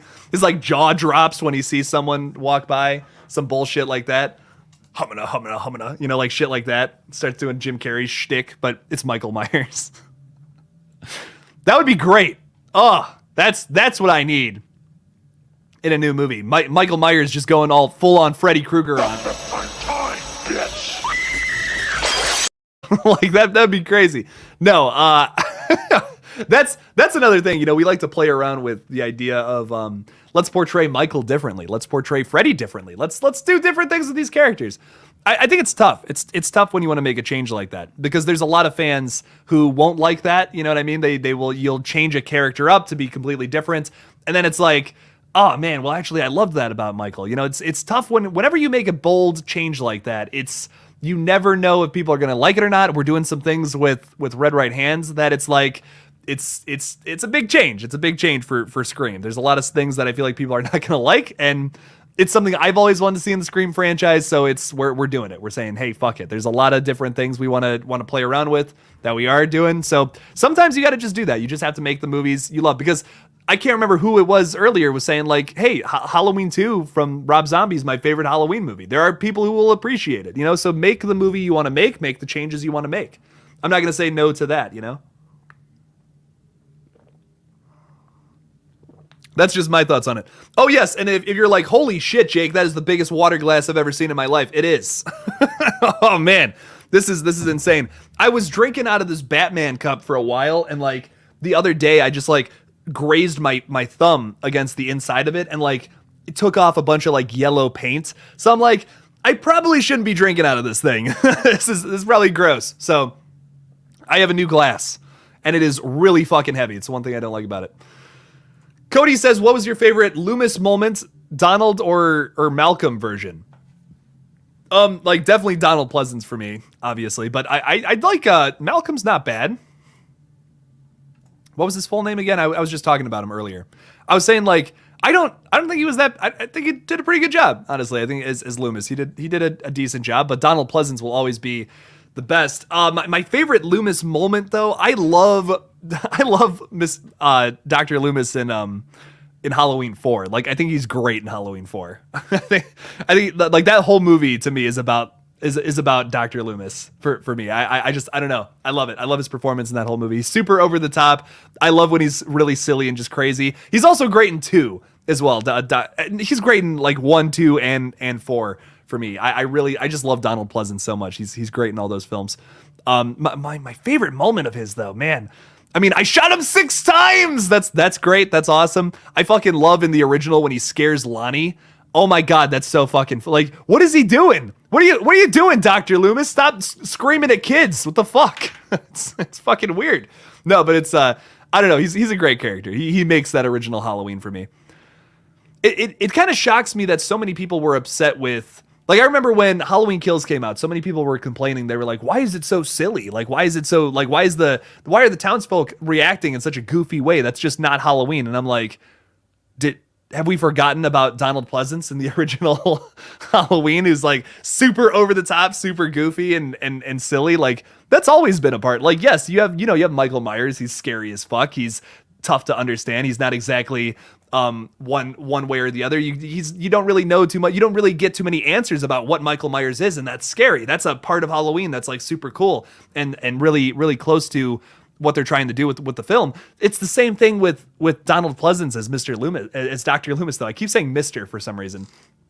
But it's the same thing. Like, his over-the-top silliness is something that I feel like they tried to replicate with the Evil Dies Tonight stuff in Halloween Kills. But it feels like maybe I don't know. Maybe some people just weren't too big fans of the sillier versions of of Halloween. I like the silly aspects, though. I think it's great. The mask amplifies who you are deep inside. So if Michael wore Loki's mask, it would just make Michael, I don't know, more evil. Maybe more of a trickster, more of a goofball, I guess. That'd be weird to have Michael Myers who like lumbers around like a lumberjack, and then now suddenly he's like, oh my god, here I am, I'm Michael Myers. You know what I mean? Like, what? What if cave dwellers, meaning that maybe the bridge will collapse on top of Michael and Laurie, thus meaning cave dwellers? Like something like they'll have some kind of like something will collapse on top of them, and and that's how they die. Is that like what you're saying? That'd be cool. That'd be a poetic ending. I almost feel like my only thing with that is like with Laurie. What if Laurie is the one to like blow up the bridge or something? To collapse on top of Michael and Laurie. It's almost like the ending of like Predator when like Arnold like gets him under the trap. Like, it doesn't work, but then he's like, oh wait, I have this log like hanging up there, and then he hits the trap and it fucking hits the Predator. Something like that. I don't know. Just a thought.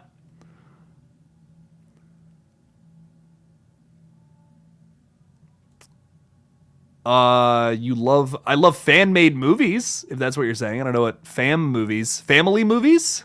Sure. I'll watch a kid's movie or something like Despicable Me.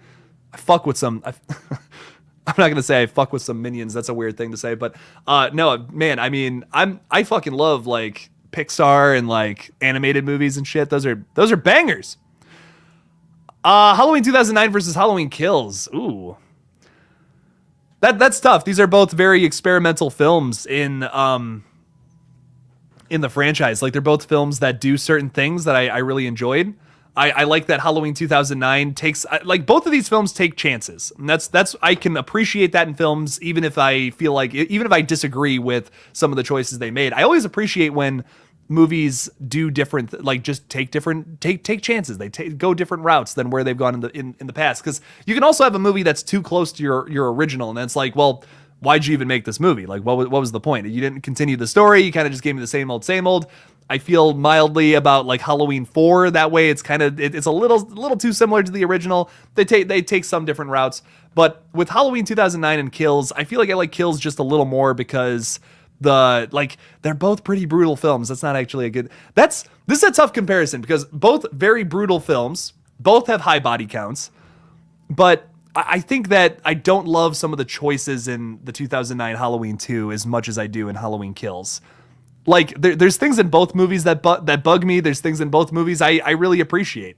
That would be one I have to sit down and like watch both of them and be like, okay, actually, like I'd have to write out the pros and cons of both because they're very similar movies. Surprisingly, like you might be like, what? No, they're not, Jake. And I'm like, I don't know, man. They're both very brutal. They have a high body count. You have a Michael Myers who's just going ape shit on people. You also have some really weird choices that we've never seen before, really, in the Halloween franchise. We have in Kills, they took the very small mob idea from like Halloween 4 and expanded it into this whole plot throughout the whole film. So Kills does that, I think, in a cool way and in an inventive way. In some ways better, in some ways worse than Halloween 4. But Halloween 2009 really is like so trippy. Like you have those dream sequences with like the horse and his mom and all that. So I don't know, man. It's that would be one I'd have to sit down and actually write out the pros and cons of them. So Cody says, I always wonder why we don't see the Myers mask in stores in the Halloween movies. We do see the Myers masks a couple times. In Halloween 4, man. Or is it Halloween 4 or is Halloween 5 that he gets the mask at the store? It's Halloween 4 because he has the bandages on his head at the beginning, and then later on he has the mask with the fucking eyebrows, which is like, what? It makes it look so much less intimidating with the eyebrows. Like you would never realize that until you see it. So when I was a kid, let me spin you a good yarn. Beep beep. When I was a kid, my buddy tried to BS me and say that the ending of Halloween 4 was Dr. Loomis chaining Michael to a wall and removing his soul. That actually would have been great.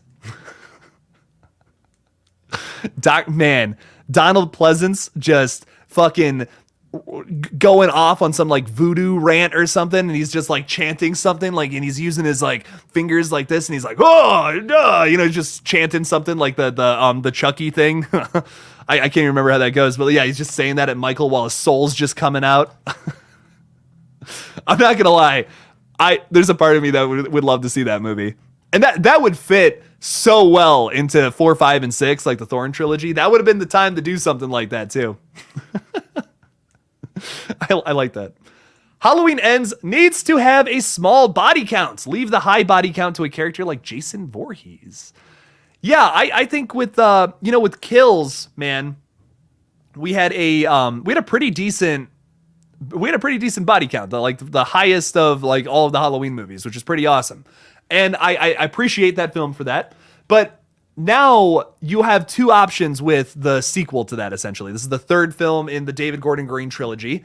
You can either go crazier and go even more balls to the wall crazy with Kills, or you can take it back to the original, how they had it there, where it's like this, like, and I know I keep saying this, like people who've been here the whole time are like, have heard me say this twice now, where it's just like Michael stalking and lurking around bushes and shit. But that's just so much more interesting to me than taking it more extreme. Because with the film like Halloween Kills, I was going into that expecting a big bloody slasher flick with kills left and right every single scene.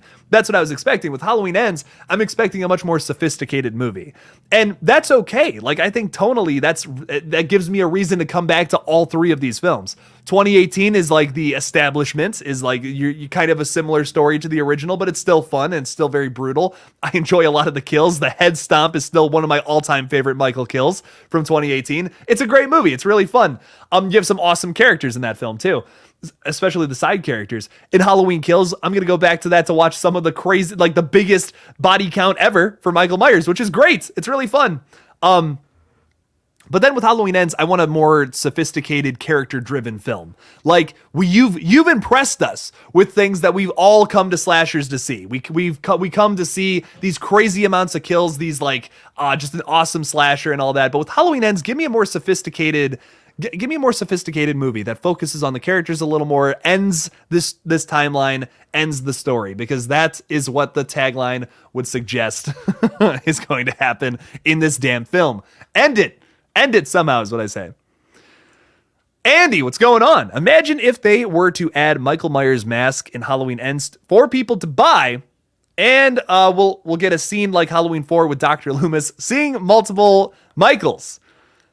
So like it's almost like we get the reveal in Halloween Ends that like, oh, it's all taking place in the real world or something like that. And there's hey, come get your Trick or Treat studio mask of Michael Myers from Halloween Kills. That's actually kind of cool, kind of meta. Not the first time this franchise would do something like that either. Like you said, in Halloween 4 and also like in H2O kind of gets a little meta. So, and paradoxical because they're watching Scream 2 in H2O, and in Scream 1 they're watching Halloween. So what the fuck? What's going on there? That's all kinds of fucked up. Red Right Hand is coming soon. I mean, not necessarily super soon. We're still filming it, but it should come out in December as long as we don't have to delay it. So December 20th, as of right now. December 20th, go and check out Red Right Hand, a Scream fan film. Michael, what's going on? What's up? What are you doing for Pride Month? That's a good question. I wonder if there's like some kind of festival or something. I've never been to one, and I've wanted to make it a point to go to one of those. Pride Festival, Cleveland. Let's look that up. Or like, what's that called? Like, a parade. Why could I think of that? Yeah. Pride Parade, Cleveland. Let's look this up. I'm curious if they're doing anything this month.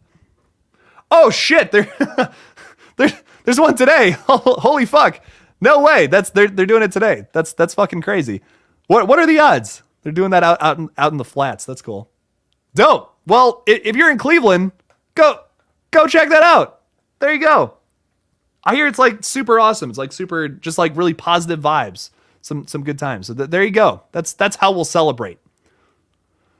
They gotta kill Michael Myers for real this time. Yes. Why would they have them watching Scream 2 and Halloween H2O? I always felt like that was dumb. Yeah. To me, I think it raises a lot of questions, right? It raises a lot more questions than it answers, which I think is so interesting about it. So like, then if Scream exists in their universe, like, is there also a Halloween then within the Halloween franchise? Like it makes you question, like, do they have their own version of Stab? You know what I mean? Because technically the scene we saw from Scream 2 we technically have never seen Scream 1, I guess, in the Halloween franchise. So in Scream 1, are they watching like a fake version of Halloween? Because I don't think that's too crazy to suggest, considering the fact that like Michael Myers was a real killer in this timeline. And actually like 1, 2, and H2O are all in the same timeline, if I'm remembering correctly. So that would be something people would talk about. That would be like a Jeffrey Dahmer situation, you know what I mean? And there's plenty of movies based off of him. So does that suggest there's some kind of version of Halloween, some kind of movie version of it? Maybe it's not called Halloween. Maybe it's called The Michael Myers Story or something like that. Or All Hallows Eve, just like how Scream to Stab, Halloween, All Hallows Eve, something like that. I don't know. I mean, it really, it's something you can, something weird to think about, right? So it's interesting. How do you feel about the I Know What You Did Last Summer franchise? I don't know why it's a franchise. Like, I think the first movie's fun. You know, it's a good 90s slasher, but the second movie's okay. I think what's that one called? I'll always know what you did last summer is just like, I don't know. I just don't care for it at all. It's a silly movie, but I think 1 and 2 are really fun and enjoyable. Two gets annoying at points for me, but I still enjoy it. It's good. The first one's worth a watch for sure. If you're a big fan of like Scream and 90s slashers and all that, check that out. I watched this one. Urban Legend is probably my favorite like Scream copy kind of film, where it's like it's trying to feel like that the same vibes as like Scream and all that, but still a slasher. I love Urban Legend. I think that's probably my favorite. That's not Scream. That's like a 90s slasher. I absolutely love Urban Legend. What else is really good? Disturbing Behavior is pretty fun, even though it's kind of just like the same plot as The Faculty, but not as good. I think The Faculty is fantastic as well. Trying to think what other movies. Valentine is really good. Have you ever seen Valentine? Ooh, if you like any of those, if you like Scream, you like I Know What You Did Last Summer, man, all of those, you will like all of those movies, I think. Even Halloween Resurrection, like, even though I don't love that movie, if you like 90s slashers, you'll probably enjoy Halloween Resurrection. So, Busta Rhymes is in there doing some kung fu moves, which is great.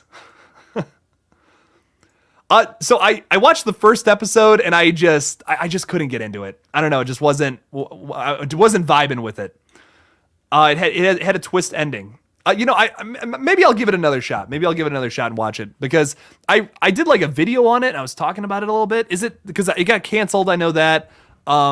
It's on Amazon, right? It's on like Amazon Prime. Let's look this up. It's a bit of a clunky title too. I Know What You Did Last Summer. I know what you did last midsummer. That would be a weird mixture. Yeah, I Know What You Did Last Summer, canceled by Prime Video. I'm curious what everyone's response was to this franchise, because I know some people loved it, some people hated it. It was kind of like, it seemed like people were on both sides of the fence. I can't really say because I haven't seen the whole thing. I've only seen. You can't really judge a show based off of the first episode. I don't. It's really not fair. Like, imagine if you based your entire opinion of Breaking Bad just off the first episode. Like, it's good. It's a good first episode, but man, the show, where it goes is so good. It's so crazy. It's insane. It's a great story. So I'll have to give that one another shot. I'll have to watch the whole thing. Amazon Prime, go check it out. That's like the one streaming service I don't have too, which, like, I would love to do a video on The Boys season 3, which is also on that, but like, I watched that at my buddy's house because I cannot afford that. I had to choose wisely with my streaming services, which ones that I wanted, and the majority of stuff that I watch is on like Hulu, Netflix, and like HBO Max. So those were the 3 that I was like, okay, I can have 3 streaming services. These are the 3 I'm gonna invest in. But honestly, after Stranger Things, I might switch over to Amazon Prime from Netflix. I don't know. It's a tough. It's tough because it's tough being broke. it's. I'm preaching to the choir with that one though. I think everyone's a little broke nowadays. So, what kind of stab scenes in Scream 6 do you want to be recreated? Stab scenes. I almost don't know if I want to see more stab stuff in Scream 6. I don't know. It depends on what they do with it. Maybe there's a new movie based off of Richie and Amber that they can play around with, and in Scream 6 that could be cool. I don't know. I don't know if they're gonna play around with the stab movies anymore, considering how much of a focus it was. Like, even in it bled into the motive in the last film. So I don't know. I wonder if they comment on that or not. That might be a good video actually to talk a little bit about that. My favorite post-Scream movies are I Know What You Did Last Summer, Valentine, and Urban Legend. Hell yeah, those are some great choices. Some great choices right there. I love those. The Faculty is slowly creeping up there for me too. But man, Urban Legend, fucking banger, man. And I kind of just shat on Disturbing Behavior, but I enjoyed that film too. I think the setting was really fun. The one like nerdy side character is fucking awesome. Like, he kills it in that. And James Marsden is great too. What's up, Malik? What's up? What do you think it would be interesting if we got to hear how Michael used to be before he was a murderer from the kids who went to school with him? So like maybe it's like more characters who are like older now, and like they're like, oh yeah, we went to school with Michael and he was a creep. He was all weird. He was like killing bunnies out in the backyard or something. Like, I don't know. That's messed up. But I don't know. I don't know. We'll have to see. We'll have to see if they do something like that. Maybe some more flashback scenes. That could be cool. I mean, we've already played around with that, so I'd be down. Killing of a Sacred Deer is an odd film. It is an odd film. I really like that director too. What's his name? Fuck. Yorgos Lanthimos or whatever. I don't know how to pronounce his last name. Yorgos Lanthimos, I think is how you pronounce it, maybe. He does this movie called The Lobster, and I loved that. That was awesome. Like, The Lobster blew my mind. I was like, okay, this is fantastic. That was great. I went to go watch A Killing of a Sacred Deer, and I don't know, man. I couldn't get into it. His style is so different and so interesting, but Killing of a Sacred Deer just made absolutely no sense to me. Like, I maybe I didn't get it or something, but it just did not. I did not vibe with it. I couldn't. It's definitely some kind of like allegorical thing going on there, but it's a weird movie. Very strange. They should keep social media out of slasher films. The I Know What You Did Last Summer show sucked. It's so cringe. But why? But why did it suck? Is it because they were dealing with social media? Like, hit me up with that, Liam. I'm curious. I'm curious why you feel that way. We got Coopty Oof in the chat. Just got back from Target. Got a Mr. DNA diamond. Oh shit! Nice. I've been trying to get a Mr. DNA Funko or whatever. That's awesome. And a FNAF security breach pop. Nice. Oh, you got a poster. Nice. Good stuff. Good stuff. I would love to. I would love to get the Mr. DNA Funko Pop. I've seen those, and it's like, oh man, that's so funny. He's a great character, just a great character from Jurassic Park. Good stuff. Do you like the Underworld franchise? I personally like the first one and Evolution. Those are some of my early thousands like female-led action horror movies like that are my guilty pleasure. Like I could literally watch all of those. Oh, I love those films so much. Underworld is great. I love I ironically I love all the Resident Evil movies. I think like considering the source material, they're trash because like they really have nothing to do with the story of the Resident Evil games, but they're so like Mila Jovovich is just fucking badass, man. I love those movies are just fun. They're mindless, they're whatever, but I think they're fun. I don't know, I like them. The Underworld movies are great. There's this movie called Ultraviolet that's awesome. I like that. Yeah, I don't know. Those I could watch like 100 of those. I like them all, honestly. Oh no, wait. There's one Underworld movie without Kate Beckinsale though. That one was just okay. Honestly, that one was okay. It's like a flashback. It's like a prequel movie. I think it's the third one. It was okay. It wasn't bad. It was a good story, but it just it was like it was all right. But the first two and like the last two were really good. I actually really enjoyed them. So Ultraviolet is basically Resident Evil but with vampires. It's Mila Jovovich or Jovovich, however you pronounce that last name. It's her. She's killing vampires. It's just Resident Evil. Go check it out. If you like movies like that, you'll like Ultraviolet. Like it's fun. So it's a good movie. It's fun. I like it. It's got a good aesthetic to it too. Would you be down if they made a movie adaptation of the Until Dawn game? Yes. Antlers showed that the Wendigo is a fascinating creature and lore to dive into. Yes. Yes, we need a good Wendigo movie, man. Like, listen, I enjoyed Antlers, but the characters were so one-dimensional. I don't know. I just, like, character-wise, it was just okay. Creature design, though? Fuck. Let's go. The creature in Antlers was amazing. They annihilated it with that. But the Until Dawn, the story of that, I actually really enjoyed. That whole game was a lot of fun. If they want to make a movie adaptation of that, I'm super down for that. Who's excited for The Quarry, by the way? It's like the same kind of game where it's like you make decisions and all that. David Arquette's playing a character in that game. Is that out? Like I think that comes out this month if I'm correct. The Quarry. I want to play this game, man. Is it out? June 10th. June 10th, baby. 6 days. Next Friday comes out. I'm thinking about buying it. It's like $60 for a movie essentially, but I'm thinking about buying it honestly and playing it. I'm still very interested in this a lot. So I love games like this, man. Oh, yeah, no, I'm ridiculously excited for that. Also got a toy of one of my favorite Roblox games. Nice. Good stuff. The original Scream trilogy sequels are really unique as they hardly ever bend into nostalgia and winks to the audience in terms of Easter eggs. They do their own thing. The original Scream trilogy. So like 1 through 3. I like that it's one big story too. I like that it's telling like the Sidney Prescott story. I think that's cool. I wish they would have focused on, maybe it's because there wasn't a whole lot going on at the time, horror movie wise, but I almost wish they would have commented a little more on the horror genre. Like, they comment on like sequels and like, oh, hey, this is the third movie. It's got Randy has that whole bit about like, in the third film, everything goes back to the original and all that. Like that's cool. But Randy's really the only person that gives you the meta commentary in the second and third film, which is kind of like my problem about it. I think one of the coolest things about Scream to me is the fact that it comments on the horror genre, the state of it, where it is right now. And it's almost like some of the scary movie sequels do a better job of that than Screams 2 and 3. So I like the fact that I think I 100% agree with this. I think they tell a really good story. They have little Easter eggs in the background and all that. But to me, I almost wish they would have made fun of the fact that there is a bunch of other horror movies, this slew of horror movies that came out after Scream that basically did the exact same thing. They could have totally capitalized on that.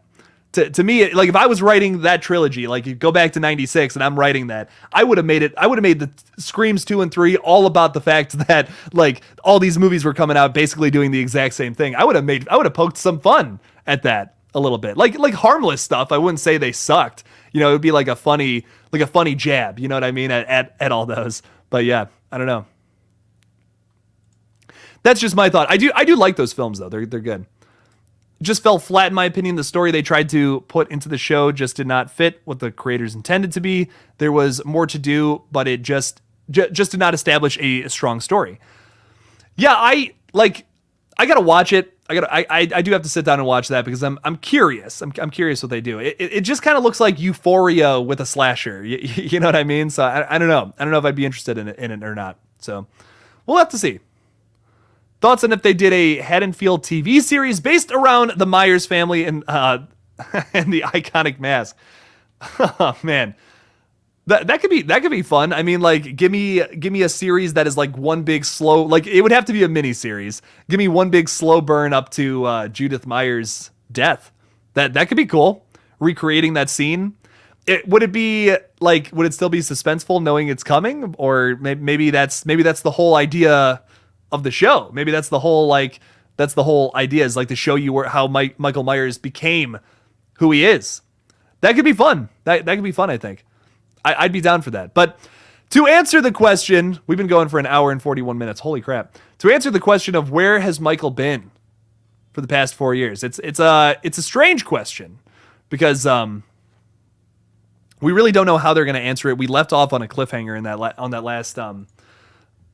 the last movie. But for me, I think for Michael Myers, what he's been doing for the past 4 years, obviously I've talked a little bit about like the whole storm drain thing, him being in a sewer and shit, but like what has he been doing for the past 4 years? Could he go back to Smith's Grove?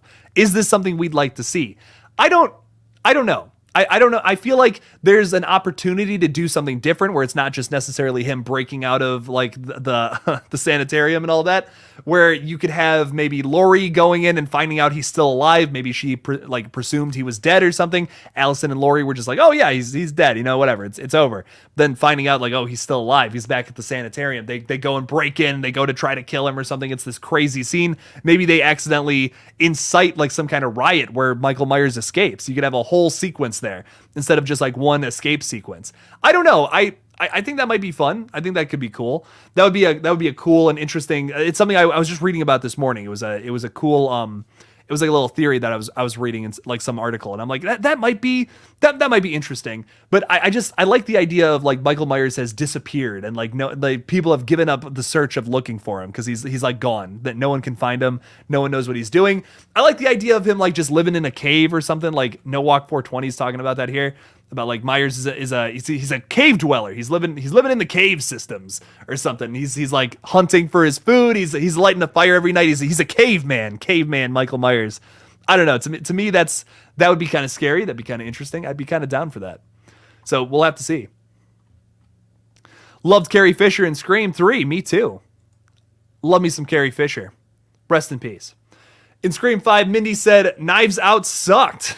I liked Knives Out. I thought that was fun. That was a fun mystery. I think, honestly, I kind of saw it coming. Like, kind of saw that ending happening. But it was another kind of murder mystery where it was trying to make you think that the obvious thing wasn't the thing. But yeah, I don't want to say any more than that for people who haven't seen it. I mean, God, that movie came out in 2019, so I feel like I feel like I could talk about that. I feel like I could spoil that, but it's still fun. I like it. What do you think of the Craft Legacy? I still haven't seen that either. It was decent. Could have been a little better. Wasn't a fan of like the father husband in it, but I do own it in my collection. So I know Zoe Lister-Jones wrote that, who I really like. She's in this show that I really like. She's in this show called like Life in Pieces. It's a funny sitcom. I'm not a big sitcom guy, but I was like, hey, okay, this is actually pretty good. So I think she either wrote or directed this movie. I can't remember for the life of me. Yeah, no, she directed it. Okay, so Zoe Lister-Jones directed it. I have to watch it. I actually had to sit down and watch this because I'm a fan of the original. I like it. It's good. So I hope it's good. But yeah, most people, that's the review I've seen most of the time when it comes to the Craft Legacy is like, it was all right. It was whatever. So I think it would be stupid if Michael went back to Smith's Grove. We don't know for sure yet for the date of the trailer. Yeah. I mean, like, I kind of agree. Honestly, I feel like at this point, why just do the same thing over and over again? Give us something different with ends. Give us Michael Myers in the sewer. Give us Michael Myers living in an abandoned radio tower building or something. That could be cool. That could be fun. That would not be same old, same old. We'd have to, because like if he goes back to Smith's Grove and it's like he breaks out again, we just did that 4 years ago in the 2018 film. We literally just did that. I hope they don't do the exact same thing again. I kind of want something different. Maybe Michael has long hair and a beard and walks amongst the civilians. He blends into the crowd, just like in Halloween 2. Yeah, I don't know. Date for the trailer.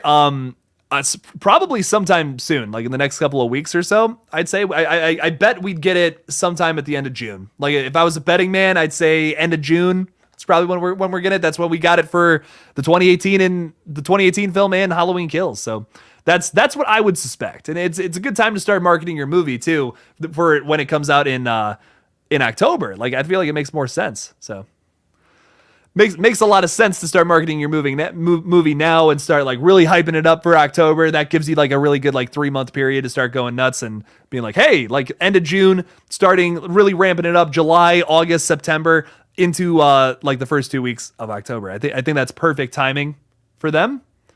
And then release some goodies along the way. Give us a few goodies here and there. What if the show is set in the 60s, but we aren't told it's Haddonfield or the Halloween universe until the final scene of the season, where we find out about Judith's death? That would be a really tough twist to set up because you'd have to set it up like, oh, maybe this is Halloween, but it's not. Like that's how you'd have to advertise it. Bring the Halloween fans on board. Oh man, got a yawn going on, and then suddenly, oh man, it is Halloween. Twist ending.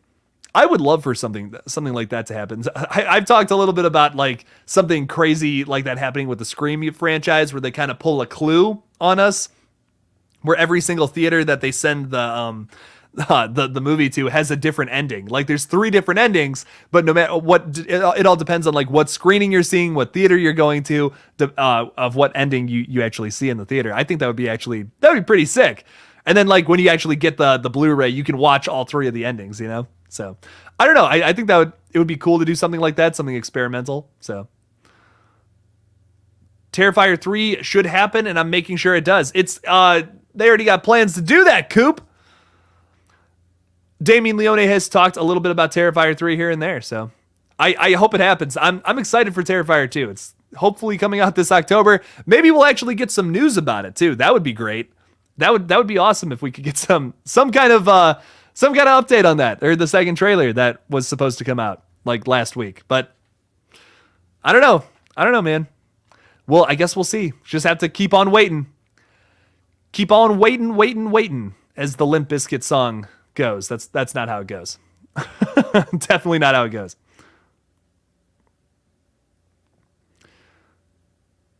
We don't see Michael in a cave. It's alluded to. We just see him out and about. He's not on screen much. Just POVs or shots at the back of his shoulders until the ending climax. Ooh. That would be great. Like kind of how like they've been filming him in the last two movies where it's like you just see little like back shots of him or like little side shots, you know, and all that. You don't really get a clear look at his face. Not too often. I like that. I like that about the cinematography in the last two movies. It's always fun. Could be cool. Could be cool. What do we got here? What do we got? I'd love to see a Haddonfield series, kind of like the Gotham series on Fox. I've heard that's good. I've heard a lot of people have said some pretty positive things about that. I really, we're getting the series for like the new Batman stuff with like Robert Pattinson. We're getting this series about like Arkham Asylum, and it's going to be like horror based, which I'm so excited. Like that sounds awesome to me. I'm super pumped for that. I hope that comes out soon. That would be pretty sick. What do you think the opening...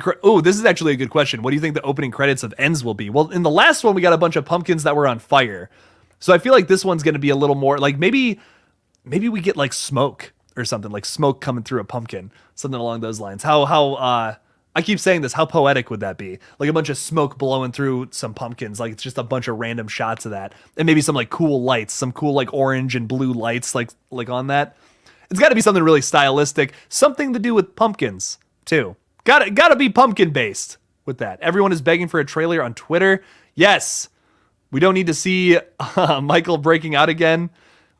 Yeah, pretty much. We don't. I'm okay with not seeing that. Hopefully we get a trailer sometimes, like probably end of June, like I said, because you usually want to market a movie for like about 3 months. So end of June is actually kind of early, like how I was saying earlier. I wouldn't be surprised if we didn't get it until like early July, like first 2 weeks, then don't be surprised if we have to wait until then, but hopefully it comes out end of June. That's typically when we got the last two ones. That's what I'm predicting. I plan to write a Halloween prequel or sequel called Haddonfield. There you go. That could be fun.